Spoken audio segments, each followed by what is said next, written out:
All right, and namaste to all of you. And the topic that we are going to start with the research methodology के 1000 plus question answer, जिसमें हम discussion कर रहे थे जितने भी important PYQ आते हैं रिसर्च मेथोडोलॉजी के, उसके बारे में। लास्ट टाइम मुझे जहाँ तक याद है मैंने आपको छोड़ा था क्वेश्चन नंबर 14 के साथ। मैंने बोला था कि आप इस क्वेश्चन का आंसर ढूंढ के रखिए और हम इसके बारे में बात करेंगे। सो इन दिस क्लास, ठीक है, आज के क्लास में हम उसी के बारे में बात करेंगे और हम क्वेश्चन नंबर 14 से स्टार्ट करेंगे, क्योंकि आई थिंक हमने 14 तक सारे क्वेश्चन ऑलरेडी डिस्कशन कर लिए थे। आज का जो टॉपिक होने वाला है, आज के जो टॉपिक में हम बात करेंगे क्वालिटेटिव और क्वांटिटेटिव रिसर्च के जितने भी इंपॉर्टेंट PYQ हैं, क्योंकि हमारा इंपॉर्टेंट जो एस्पेक्ट होता है, हम इन टॉपिक को साथ साथ हम क्या करते हैं उसके कॉन्सेप्चुअल अंडरस्टैंडिंग्स के बारे में सोचते हैं कि कौन से क्वेश्चन कैसे आएंगे, ना केवल क्वेश्चन के आंसर बल्कि उसकी मीनिंग और उसकी अंडरस्टैंडिंग को भी समझते थे। लास्ट टाइम जो क्वेश्चन हमने डिस्कशन किया था वो था कि यहाँ पे दो स्टेटमेंट दिए गए हैं असर्शन और रीजनिंग के फॉर्म में, और आपको बताना है उसके आधार पे कि कौन सा स्टेटमेंट सही है और कौन सा गलत है।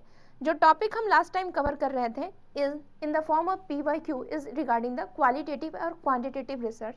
उसमें पहला स्टेटमेंट था unique case orientation is possible in qualitative research which may be later lead to cross case analysis. Hindi में जब हम बात करें कि गुणात्मक अनुसंधान में अद्वितीय, ठीक है, अद्वितीय यानी कि हम बात करते हैं unique case orientation is possible in qualitative research, ये आपका पहला स्टेटमेंट है, which may lead to a cross case analysis. जिसके बाद हम क्या कर सकते हैं, cross case analysis, case study आपको पता है, उसके बाद हम क्रॉस केस यानी कि एक के बाद दूसरा केस स्टडी कर सकते हैं, उसको हम कहते हैं क्रॉस केस एनालिसिस कर सकते हैं। और ऐसा स्टडी पॉसिबल कहाँ पे हो सकता है, सिर्फ क्वालिटेटिव रिसर्च में, ये बोल रहा है पहला स्टेटमेंट। रीजन दिया है क्योंकि डिजाइन कैसा होता है, the design is flexible in the hallmark of qualitative research, क्योंकि क्वालिटेटिव रिसर्च का जो डिजाइन होता है वो फ्लेक्सिबल होता है, लचीलापन होता है, and open to the situation change, और सिचुएशन के साथ चेंज होता है। ये आपका रीजन दिया है और उसके आधार पे आपसे पूछा जा रहा है कि इनमें से कौन जो है ना सही है। Both statement A and R are true and R is the correct explanation of A, option number 1। दूसरा कह रहा है कि both A and R are true but R is not a correct explanation of A। C कह रहा है A is true but R is false, A is false and R is true. ये आपके चार ऑप्शन है, आपको बताना है कि which one is the correct one. Just take a pause, write down your question and answer on your copy, और आप प्लीज इसको देखते चले कि कौन सा आंसर मेरा सही है, कौन सा क्वेश्चन मेरा गलती है, ठीक है। तो ये आपके जो टॉपिक है, topic that we are going to cover is qualitative और क्वांटिटेटिव रिसर्च से, ठीक है। आप इसके बारे में आपको PYQ मैं लेके आई हूँ, ठीक है। अभी हम बेसिक्स की तरफ ही बढ़ रहे हैं, so just try to follow it up कि हम जब बात करते हैं क्वालिटेटिव रिसर्च की, तो इनमें से कौन सा ऑप्शन जो है वो सही है कि क्या हम किसी भी रिसर्च को लेकर के unique case study qualitative research में कर पाते हैं। क्यों कर पाते हैं, इसका रीजन यहाँ पे दिया है, क्योंकि क्वालिटेटिव रिसर्च क्या होता है, फ्लेक्सिबल इन नेचर होता है। What do you think?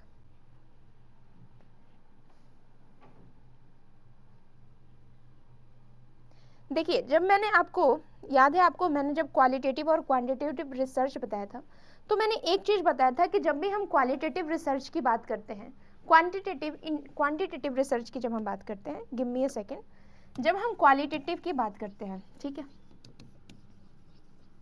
जब हम क्वालिटेटिव रिसर्च की बात करते हैं तो एक चीज हमें याद रखना है कि इसमें क्या की जाती है, यहाँ पे हम बात करते हैं पोस्ट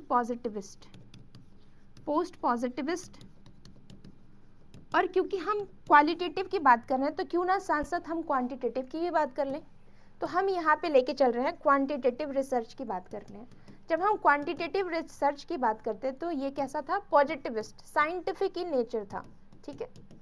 और साइंटिफिक इन नेचर था तो यहाँ पे जो जितने भी नंबर आएंगे, यहाँ पे हमारी न्यूमेरिकल डेटा यहाँ पे आपको देखने को मिलेंगे। लेकिन यहाँ पे क्या आते हैं, यहाँ पे रिफ्लेक्टिविस्ट, ठीक है, हम रिफ्लेक्टिविस्ट चीजें देखने को मिलती है। यहाँ पे इन डेप्थ स्टडी की जाती है, ठीक है, इन डेप्थ स्टडी की जाती है, और इन डेप्थ स्टडी को ही तो हम केस स्टडी कहते हैं।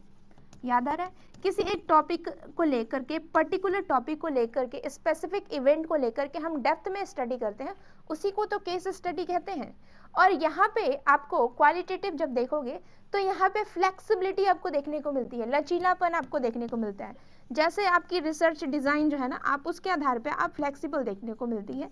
बट यहाँ पे एक और चीज़ आप देखने को मिलती है, it's inductive in nature, inductive होती है यहाँ पे, ठीक है, इंडक्टिव इन नेचर। और ये कैसी होती है, ये होती है आपकी डिडक्टिव, ठीक है, ये होती है आपकी डिडक्टिव। ये कैसा होता है, इट्स अ रियलिस्ट, ये रियलिस्ट होता है। फिलॉसफी हमने बात की थी कि ये रियलिस्ट होती है, जब हम इसकी बात करते हैं तो ये कैसी होती है, क्रिटिकल रियलिस्ट। इसकी फिलॉसफी कैसी होती है, क्रिटिकल रियलिस्ट, क्योंकि यहाँ पे हम रियलिस्ट क्रिटिकली एनालाइज कर रहे हैं। तो ये अंतर होती है आपकी क्वालिटेटिव और क्वांटिटेटिव रिसर्च में, जो कि हमने लास्ट क्लास में देखा था। अब देखिए, यही आपके से क्वेश्चन पूछ रहा है कि जब हम बात करते हैं यूनिक केस ओरिएंटेशन की, तो वहाँ पे आप क्वालिटेटिव रिसर्च यूज करते हो, ठीक है।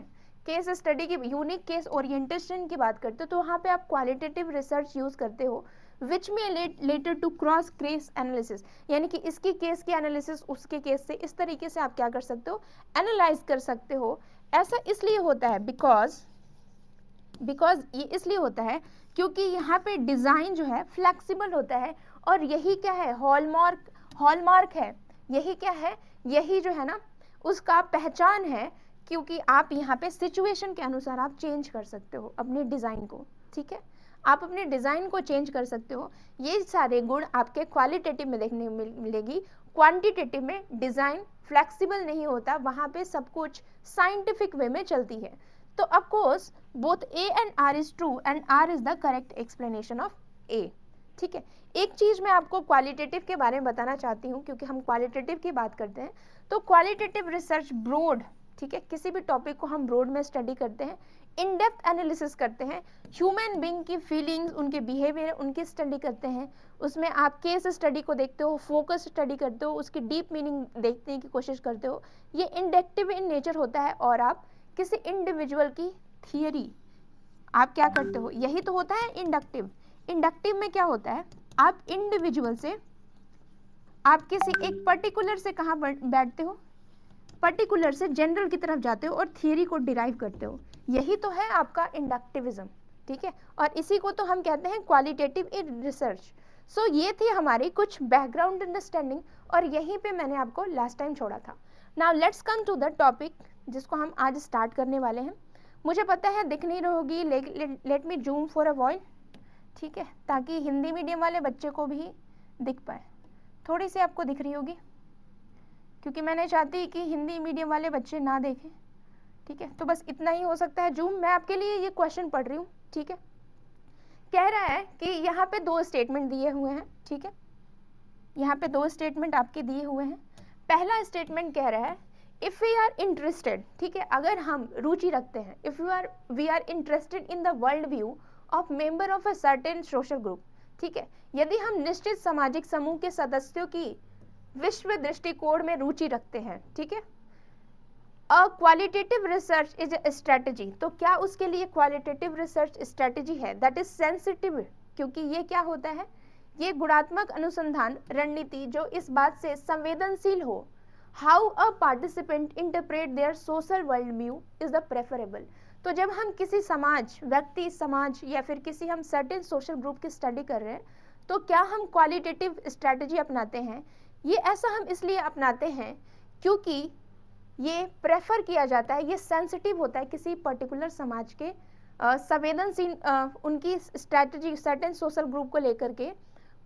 देखिए ऐसे है, क्वेश्चन यही कह रहा है, मुझे लग रहा है कि मैं थोड़ा ज़्यादा कंफ्यूज कर रही हूँ आपको, तो मैं इसको वर्ड में लिखना चाहती हूँ कि किसी पर्टिकुलर सोशल ग्रुप की स्टडी कर रहे हैं, ठीक है, तो उसमें हम क्या करते हैं, क्वालिटेटिव रिसर्च यूज़ करते हैं। क्यों, क्योंकि ये जो होता है ना सेंसिटिव रहता है किसी सोशल ग्रुप को लेकर के, क्योंकि हर किसी की अलग अलग सोच है तो उसको अलग अलग तरीके से बताता है। ये आपका स्टेटमेंट 1 है। दूसरा स्टेटमेंट कह रहा है if a researcher is interested in a topic on which little or no research has been done in the past, कि अगर मान लीजिए कि कोई एक शोधकर्ता किसी ऐसे विषय पर रुचि रखता है जिसके बारे में अतीत में, पास्ट में कोई रिसर्च नहीं हुआ, ठीक है, तो वो क्वांटिटेटिव रिसर्च की यूज करेगा because there is a little और प्रायर नो लिटरेचर जो उसको मदद करेगा। यानी कि मान लीजिए कि दूसरा रिसर्च ये कह रहा है कि आप किसी एक टॉपिक पे स्टडी कर रहे हो और ये टॉपिक ऐसा है कि उस पर कोई लिटरेचर नहीं है, तो आप कौन सी विधि अपनाओगे? आंसर दिया है आपका क्वांटिटेटिव रिसर्च। और आपको बताना है कि इनमें से कौन सा स्टेटमेंट सही है। पहला कह रहा है कि दोनों स्टेटमेंट क्या है? करेक्ट है। दूसरा कह रहा है स्टेटमेंट दोनों इनकरेक्ट है। तीसरा कह रहा है स्टेटमेंट 1 करेक्ट है, दूसरा इनकरेक्ट है। चौथा कह रहा है स्टेटमेंट 1 इनकरेक्ट है और स्टेटमेंट 2 करेक्ट है। क्वेश्चन समझे? अब उसके आधार पे आपको बताना है कौन सही है कौन गलत है। देखिए क्वालिटेटिव और क्वांटिटेटिव का यूज कैसे होता है ये पूछा जा रहा है, क्योंकि आपने ये कॉन्सेप्ट समझा, बट अब इस देखिए क्वेश्चन यही आता है, एप्लीकेशन आपको बताना है। ठीक है,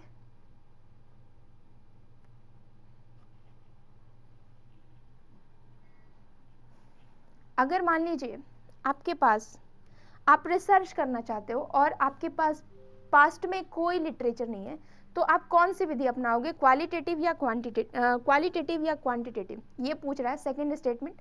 पहला स्टेटमेंट ये कह रहा है आप किसी सोशल ग्रुप के बारे में स्टडी करना चाहते हैं, मान लीजिए ट्राइबल के बारे में स्टडी करना चाह रहे हैं, तो कौन सी विधि अपनाओगे? क्वालिटेटिव की क्वांटिटेटिव? ये आपका दूसरा क्वेश्चन है। चलिए थोड़ा सा हम, क्योंकि मुझे लगता है आपने आंसर सोच लिया होगा, ठीक है, सो अब थोड़ा हम एक्सप्लेनेशन पे देखते हैं। देखिए जब भी हम रिसर्च की बात करते हैं, तो एक होता है आपकी क्वालिटेटिव और एक होता है आपकी क्या? क्वांटिटेटिव। ठीक है, मेथड जो भी हो, लेकिन जब आप स्टेप्स ऑफ रिसर्च पढ़ेंगे ना, स्टेप्स ऑफ रिसर्च में आपको पढ़ाऊंगी, तो आपके कुछ 7 और 8 स्टेप्स आपको देखने को मिलेंगे। उसमें से पहला जो स्टेप्स है वो है आपका प्रॉब्लम आइडेंटिफाई करना। ठीक है, प्रॉब्लम आइडेंटिफाई करना। और दूसरा जो स्टेप्स है वो क्या है आपका? Literature review. ठीक है, और लिटरेचर रिव्यू हम इसलिए करते हैं क्योंकि हम क्या कर सकें? गैप ढूंढ सकें। बट ये लिटरेचर रिव्यू ये यहाँ पे खत्म नहीं होती कि हमने गैप आइडेंटिफाई कर लिया। लिटरेचर रिव्यू वो पार्ट्स होता है, वो स्टेप होता है जो कि आपके पूरे रिसर्च तक चलती रहती है। अब ऐसा तो नहीं है कि आपने क्या किया, गैप ढूंढ करके आप लिटरेचर पढ़ना बंद कर दोगे। ये एक ऐसी प्रोसेस होती है जो कि आपकी रिपोर्ट राइटिंग तक, जब तक से आपका लिटरेचर, आपकी फाइंडिंग नहीं आती, तब तक से आप लिटरेचर पढ़ोगे। तो चाहे आप क्वालिटेटिव अपनाओ चाहे आप क्वांटिटेटिव अपनाओ, literature review you can't escape this. ठीक है, literature review is the most important part. और यही बात जो है ना, यही बात सेकंड स्टेटमेंट इग्नोर कर रहा है। सेकंड स्टेटमेंट यही कर रहा है कि मान लीजिए कि आप एक ऐसे टॉपिक पे रिसर्च करना चाहते हो जिसके बारे में पास्ट में कोई बुक या फिर अध्ययन नहीं किया गया है, तो आप कौन सी स्टडी यूज करें? क्या आप क्वांटिटेटिव यूज करोगे?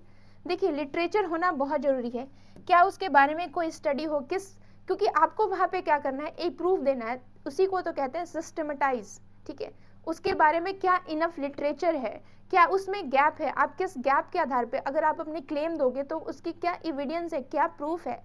तो आपको उस लिटरेचर रिव्यू को आप स्किप नहीं कर सकते हो, चाहे आप क्वालिटेटिव यूज करो क्वांटिटेटिव यूज करो। बट जब हम फर्स्ट स्टेटमेंट की बात कर रहे हैं कि अगर मान लीजिए कि आप किसी एक पर्टिकुलर समाज की बात कर रहे हो, ठीक है, तो आप क्या यूज करोगे? क्वालिटेटिव यूज करोगे, क्योंकि हर किसी समाज की अलग अलग पहचान होती है, अलग अलग हिस्ट्री रहती है, और उसको लेकर के क्वालिटेटिव रिसर्च संवेदनशील रहता है। आप किसी दूसरे को दूसरे के आधार पे इंटरप्रेट नहीं कर रहे हो, हर किसी को अलग तरीके से देख रहे हो, और यही चीजें क्वालिटेटिव रिसर्च करता है। क्वांटिटेटिव क्या करता है? एक साइंटिफिक वे में मेजर करता है, जो कि एक सही नहीं है। इसी वजह से इथनोग्राफिक भी किस में आता है? इथनोग्राफिक रिसर्च भी क्वालिटेटिव इन नेचर होता है, क्योंकि आप हर पर्टिकुलर कल्चर को उसके आधार से आप देखने की कोशिश करते हो। सो जब हम इस क्वेश्चन की बात कर रहे हैं, ठीक है, जब हम इस क्वेश्चन की बात कर रहे हैं, if we are interested in the world view of member of certain social group, हम क्वालिटेटिव रिसर्च यूज करते हैं। ठीक है, जहाँ पे हम किसी सोशल ग्रुप को हम प्रेफर करते हैं, उस हाउ पार्टिसिपेंट, यहाँ पे क्वालिटेटिव रिसर्च प्रेफरेबल किया जाता है। सही है। If a researcher is interested in a topic which with little no research has been done in the past, तो हम क्वांटिटेटिव रिसर्च यूज करते हैं, क्योंकि easy to employ because there is a little prior literature from which has been drawn leads. देखिए literature you can't escape, तो यहाँ पे आपका पहला स्टेटमेंट सही है, दूसरा स्टेटमेंट इज द रॉन्ग, ठीक है। अगर मान लीजिए कि लिटरेचर हो भी ना, ठीक है, तो उस टाइम पे हम क्वालिटेटिव में जाएंगे, क्योंकि आप अपनी व्यूज दे रहे हो ना। आप क्वांटिटेटिव तब आप यूज करोगे ना जब आपके पास कोई एविडेंस है, लेकिन अगर आपके पास लिटरेचर ही नहीं है तो आप एक एज अ ओपिनियन के फॉर्म में जाओ, और जब आप अपनी ओपिनियन देते हो that will become qualitative, quantitative तो होगा ही नहीं। तो आपका पहला स्टेटमेंट सही है और दूसरा स्टेटमेंट क्या है, इनकरेक्ट है, तो option C is the correct one, ठीक है। Now let's come to the next question, और नेक्स्ट क्वेश्चन है आपका ये, ठीक है। नेक्स्ट क्वेश्चन कुछ इस तरीके से है, आई होप सबको क्वेश्चन दिख रहा होगा, हिंदी मीडियम बच्चे, इंग्लिश मीडियम बच्चे, ठीक है। चलिए क्वेश्चन थोड़ा देख लेते हैं कि यहाँ पे जो है ना स्टेटमेंट दी है दो, असर्शन और रीजन के फॉर्म में। असर्शन और रीजनिंग बेस्ड क्वेश्चन आजकल ज़्यादा पूछे जाते हैं क्योंकि इसमें आपकी एनालिटिकल अंडरस्टैंडिंग चेक की जाती है, तो इस तरह के क्वेश्चन आप जरूर प्रैक्टिस करें जब भी आप रिसर्च मेथडोलॉजी बनाएं। पहला क्वेश्चन कह रहा है कि actual setting are the direct source of data and the researcher is the key instrument of qualitative research।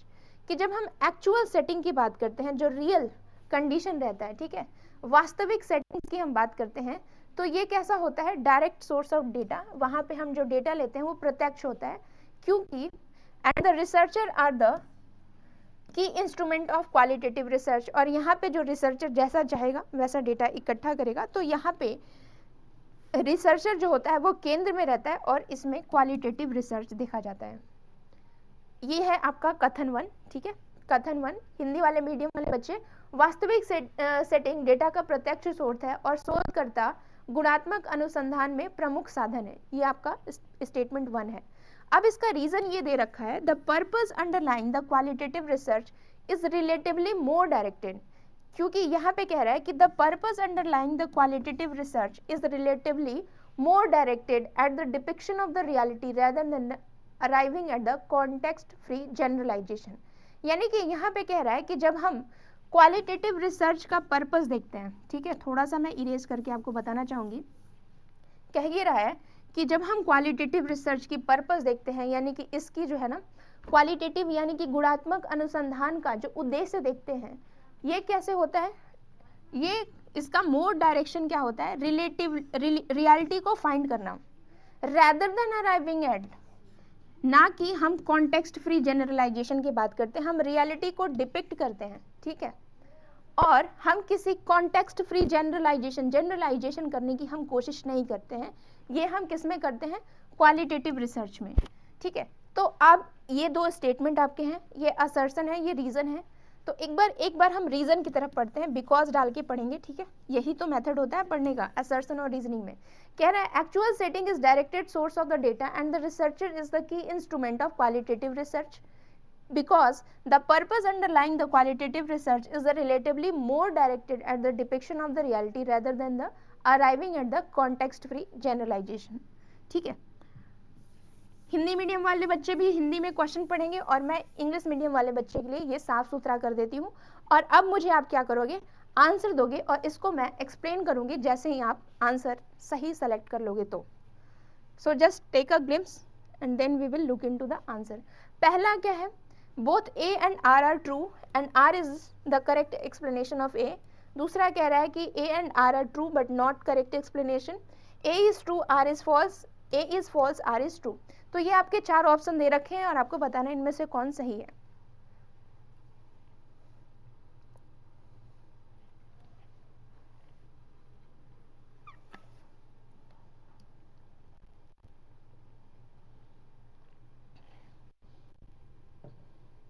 Okay, let's look to the answer. ठीक है, देखिए जब हम एक्चुअल सेटिंग की बात करते हैं, जो कि यहाँ पे दे रखा है, actual setting is the direct source of data, जहाँ पे एक्चुअल सेटिंग में हम डेटा को डायरेक्टली लेते हैं, और यहाँ पे रिसर्चर जो होते हैं वो की रहते हैं, इंपॉर्टेंट रहते हैं, और यहाँ पे क्वालिटेटिव रिसर्च आपको देखने को मिलते हैं। ठीक है, क्लियर, सही है। अब दूसरा स्टेटमेंट कह रहा है the purpose underlying the qualitative research is relatively more directed toward the depiction of reality. जब हम क्वालिटी की बात करते हैं तो वहाँ पे रियलिटी देखने की बात की जाती है। उसका मेन उद्देश्य ये नहीं है कि आपको क्या किया जाए, कॉन्टेक्स्ट फ्री, यहाँ पे वर्ड किया जा रहा है कॉन्टेक्स्ट फ्री। कॉन्टेक्स्ट फ्री करने की, जब कॉन्टेक्स्ट फ्री की बात करते हैं तो वो आपकी क्वांटिटेटिव में देखी जाती है। क्वालिटेटिव क्या करता है, संदर्भ देख करके बात करता है। तो ऑफकोर्स ये सही कह रहा है कि हम कॉन्टेक्स्ट फ्री जनरलाइजेशन की बात नहीं करते हैं, क्योंकि कॉन्टेक्स्ट फ्री जनरलाइजेशन की बात तो क्वांटिटेटिव रिसर्च करता है, साइंटिफिक रिसर्च करता है। यहाँ पे हम क्या करते हैं, रियलिटी देखते हैं। तो of course statement 1 and 2 is the correct, but जब हम बिकॉज लगा के देखें, actual setting is the direct source of data and researcher is the key instrument of qualitative research because the purpose underlying the qualitative research is relatively more directed toward the reality। ठीक है, actual setting में हम क्या करते हैं, reality को ही ढूंढने की कोशिश करते हैं। तो of course R is the correct explanation of A. ठीक है, तो इस तरह से आपका जो ऑप्शन है, option A is the correct one. ठीक है, देखिए जब भी हम क्वालिटेटिव रिसर्च की बात करते हैं तो हम नॉन न्यूमेरिकल डाटा, आप जनरली आपकी किसी की बिहेवियर, किसी का इस तरीके से आप देखने की कोशिश करते हो। आप एक्सपीरियंस की स्टडी करते हो, किसी ओपिनियन की स्टडी करते हो, सोशल रियलिटी की स्टडी करते हो, case study, in depth study की बात करते हो, और ये सारी स्टडी नेचुरल सेटिंग में रियलिटी को देख करके हम बात करते हैं। ठीक है, तो ये है आपकी क्वालिटेटिव रिसर्च। अब देखिए नेक्स्ट क्वेश्चन यही पूछ रहा है कि following are the objection against mixed method research.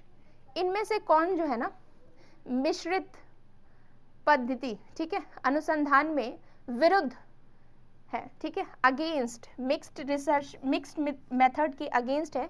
तो अब पहला ऑप्शन है आपका, qualitative and qualitative research are epistemologically different. ये दोनों क्या होते हैं, एपिस्टेमोलॉजिकली डिफरेंट होते हैं, यानी कि आपके ज्ञान मीमांसा रूप से ये दोनों अलग होते हैं। Qualitative and quantitative research is better than qualitative research. यहाँ पे कह रहा है कि ये बढ़िया होता है as compare to this one. ठीक है, अब तीसरा कह रहा है the aims of the qualitative and quantitative research is different. Of course एक का काम होता है मात्रा मेजर करना, दूसरे का काम होता है गुण को मेजर करना। Ontological assumption of qualitative and quantitative research are different. Ontological यानी कि जब हम बात करते हैं ऑन्टोलॉजी की, सब्जेक्टिव ऑब्जेक्टिव, ये भी क्या होता है, अलग अलग होता है। क्वालिटेटिव में अलग होता है, क्वांटिटेटिव में अलग होता है। Qualitative and quantitative research are paradigmatically incompatible. ठीक है, यानी कि जब हम बात करते हैं यानी पैराडाइम मैं बताऊंगी पैराडाइम क्या होता है। यानी कि आप किसी ट्रेंड को स्टडी कर रहे हो और इसमें क्वालिटेटिव अलग तरीके का ट्रेंड स्टडी करता है और क्वांटिटेटिव अलग तरीके का ट्रेंड स्टडी करता है, और ये अलग अलग होते हैं, ये पूछ रहा है। अब आपसे ये पूछा रहा है which of the correct answer given below. ठीक है, इनमें से कौन जो है ना करेक्ट है, आपको ये बताना है। A B C D E ये सारे आपके ऑप्शन है। Just take a guess and then I will explain the correct one.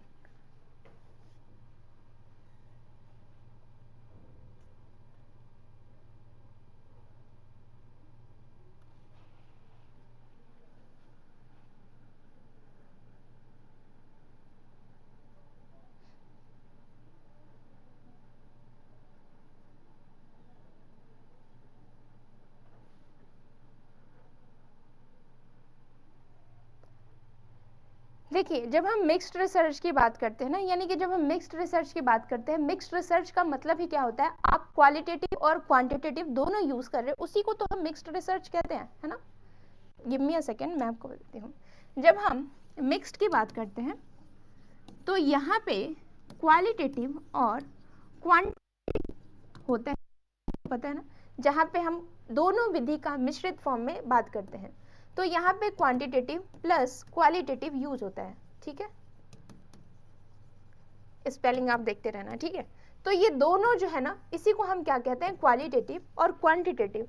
और जब हम ये कहते हैं कि ये एपिस्टेमोलॉजिकली अलग होता है, ठीक है, एपिस्टेमोलॉजिकली दोनों क्या होते हैं, डिफरेंट होते हैं। ऑन्टोलॉजिकली दोनों अलग होते हैं। पैराडायमेटिकली दोनों अलग होते हैं। यही तो आपसे क्वेश्चन पूछ रहा है। ऑफ कोर्स अलग होते हैं, क्योंकि जब हम एपिस्टेमोलॉजी की बात करते हैं तो हम क्वांटिटेटिव में बात करते हैं। तो हम जब क्वांटिटेटिव में बात करते हैं तो यहाँ पे हम पॉजिटिव्स देखते हैं। ठीक है, और यहाँ पे हम पोस्ट पॉजिटिविज्म की बात करते हैं। जब हम ऑन्टोलॉजी की बात करते हैं तो यहाँ पे आपकी ऑब्जेक्टिविटी देखी जाती है, यहाँ पे आपकी सब्जेक्टिविटी की बात की जाती है। उसी तरीके से जब हम पैराडाइम की बात करते हैं तो यहाँ पे आपको कहीं ना कहीं आपको यहाँ पे क्वांटिटेटिव में आपको रियलिस्ट देखने को मिलती है, फिलोसफिकली अलग अलग होता है, क्रिटिकल रियलिस्ट यहाँ पे देखने को मिलती है। तो आपने क्या देखा यहाँ पे, ये अलग अलग होते हैं, ठीक है। बट यहाँ पे ऑफकोर्स दोनों क्या है, दोनों डिफरेंट है, ठीक है। और क्वेश्चन क्या कह रहा है, क्वेश्चन यही कह रहा है, एक बार मैं आपके लिए थोड़ा इरेज करना चाहती हूँ, ठीक है, और फिर आप मुझे बताना। ये है आपका क्वेश्चन, क्वेश्चन यही कह रहा है कि qualitative and quantitative research are epistemologically different. Of course सही है, ठीक है। Qualitative research is better than qualitative. अब देखिए बेटर की बात कहाँ से आ गई भाई, बेटर की बात दोनों अपने स्थान पे सही है। बेटर की बात depend upon your research question. अगर मान लीजिए कि आप क्वालिटेटिव यूज कर रहे हो, बेटर की यहाँ पे कोई बात नहीं है, दोनों क्या है, दोनों अपनी जगह पे सही है, तो यहाँ पे बेटर की बात की ही नहीं जा रही है। आप क्या करो, बी को हटा दो, बी को हटाए, बी कहाँ है आपका, एक सेकेंड, आप बी को एलिमिनेट करो, you will come to your right answer, ठीक है। आप बी को एलिमिनेट करो, यहाँ पे बी है, ठीक है, eliminate B, eliminate B, the right answer is C, ठीक है। देखिए अब सी में क्या है, ए सी डी ई, ठीक है, A C, the aim of qualitative and quantitative research is different. Of course aim अलग है, ontologically they are different. Qualitative and quantitative paradigm में क्या होते हैं, इनकम्पेटेबल होते हैं, यानी कि अलग अलग होते हैं, एक साथ उसको मिला नहीं सकते, असंगत देखने को मिलती है। तो ऑफकोर्स ये तो देखने को मिल ही रही है, तो of course your right answer is C. So use elimination if there is a different. इस तरीके का पता है, जब भी आपके पास ऑप्शन आए तो आंख मूंद करके आप एलिमिनेशन यूज करना, ठीक है, आप अपने राइट आंसर तक आ जाओगे, ठीक है। चलिए अब हम थोड़ा सा नेक्स्ट क्वेश्चन की बात करते हैं। नेक्स्ट क्वेश्चन, और ये है आपका कुछ एक्सप्लेनेशन, आप इसको जरूर देखिएगा, वही चीजें हैं जो मैंने आपको अभी बताई हैं, ठीक है। Let's come to the next question. और क्वेश्चन नंबर 44 क्या कह रहा है, क्वेश्चन नंबर 44 कह रहा है विच ऑफ द फॉलोइंग, ठीक है, which of the below mention approach fall under the quantitative approach, कि यहाँ पे से निम्नलिखित में से कौन सा दृष्टिकोण मात्रात्मक दृष्टिकोण के असंगत अंतर्गत आता है। अच्छा ठीक है, अंतर्गत आता है, इसके अंडर आता है। Simulation approach, projective approach, inferential approach, depth interview, experimental approach. देखिए यहाँ पे पूछ रहा है क्वांटिटेटिव, ठीक है, क्वांटिटेटिव अप्रोच के अंदर आता है। और मैंने अभी ये बताया कि इस तरह के जब ऑप्शन आ जाए तो बिना सोचे समझे यूज एलिमिनेशन, ठीक है, एलिमिनेशन यूज कीजिए, you will come to your right answer.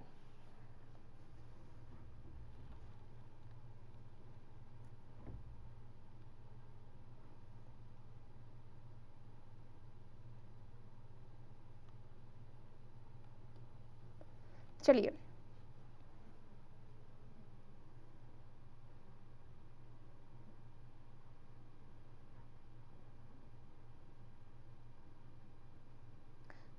Please write down your answer and let's have a look.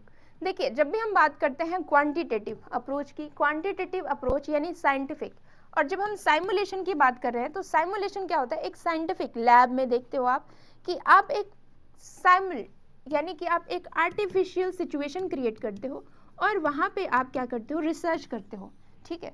तो जब हम साइंटिफिक की बात करते हैं तो ऑफकोर्स आपकी क्या आएगी, simulation is the scientific one.